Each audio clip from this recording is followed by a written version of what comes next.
काऊ देखी मछली हो झल झल झल काई। काऊ देखी भंवरालू भाए जी। काऊ देखी मछली हो झल झल झल काए। काऊ देखी भंवरालू भाए जी। काऊ देखी दुल्हे चले हैं ससुररिया। काऊ देखी गए हैं लुभाए जी। काऊ देखी दुल्हे चले हैं ससुररिया। काऊ देखी गए हैं लुभाए जी। काऊ देखी मछली हो झल झल झल काए। काऊ देखी भंवरालू भाए जी। काऊ देखी दुल्हे चले हैं ससुररिया। काऊ देखी गए हैं लुभाए जी। पानी देखी मछली हो झल झल झल काए।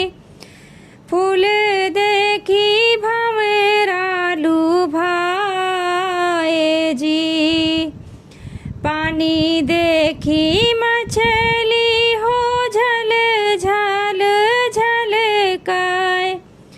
फूल देखी भंवरालू भाए जी।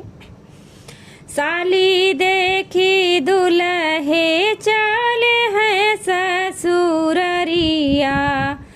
सरहज देखी गए हैं लुभाए जी। साली देखी दुल्हे चले हैं ससुररिया। सरहज देखी गए हैं लुभाए जी। साली जे मगी हाई अनधन सोनवा। सरहज लहंगा पटोरे जी। साली जे मगी हाई अनधन सोनवा। सरहज लहंगा पटोरे जी। धाना जे मांगेली कंचन चूड़िया। तीनों चीज है अनमोल जी। धाना जे मांगेली कंचन चूड़िया। तीनों चीज है अनमोल जी। सोनरा घर मिली हाई अनधन सोनवा। बजाज घर लहंगा पटोरे जी। सोनारे घर मिली हाई अनधन सोनवा। बजाज घर लहंगा पटोरे जी। मनिहारे घर मिली हाई कंचन चूड़िया। तीनों चीज नाही अनमोल जी। मनिहारे घर मिली हाई कंचन चूड़िया। तीनों चीज नाही अनमोल जी।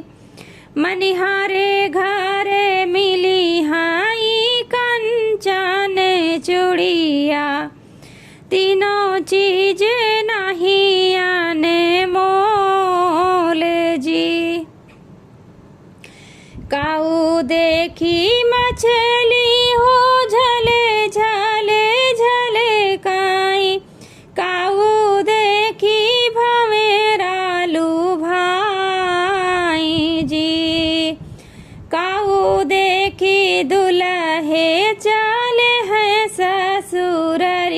पिया